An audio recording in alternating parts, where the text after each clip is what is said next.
This is the myth of Daedalus and Icarus. Daedalus was a highly respected and talented Athenian artisan descendant from the royal family of Cecrops, the mythical first king of Athens.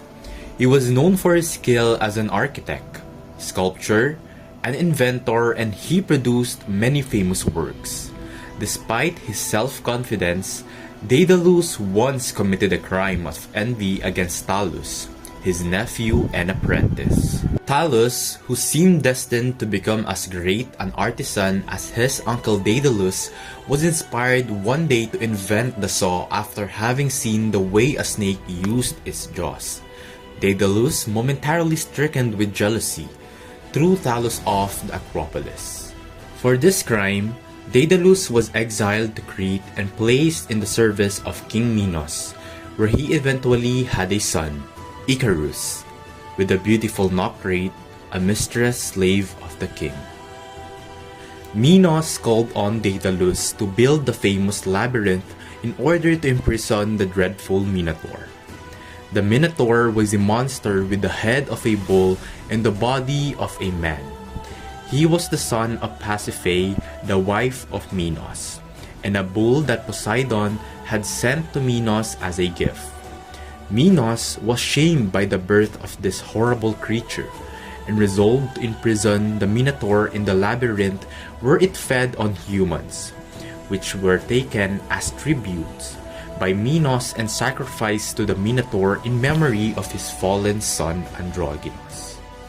Theseus, the heroic king of Athens, volunteered himself to be sent to the Minotaur in the hopes of killing the beast and ending the human tribute that his city was forced to pay Minos.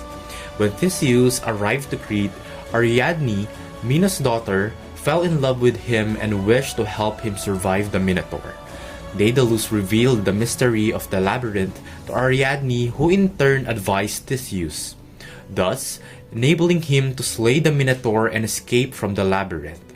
When Minos found out what Daedalus had done, he was so enraged that he imprisoned Daedalus and Icarus in the labyrinth themselves. Daedalus conceived escape from the labyrinth with Icarus from Crete by constructing wings and then flying to safety. He built the wings from feathers and wax, and before the two set off, he warned Icarus not to fly too low lest his wings touch the waves and get wet, and not too high lest the sun melt the wax. But the young Icarus, overwhelmed by the thrill of flying, did not heed his father's warning, and he flew too close to the sun, whereupon the wax in his wings melted and he fell into the sea. Daedalus escaped to Sicily, and Icarus' body was carried ashore by the current to an island then without a name. Heracles came across the body and recognized it, giving it burial where today there still stands a small rock promontory jutting out into the Aegean Sea, and naming the island and the sea around it after the fallen Icarus.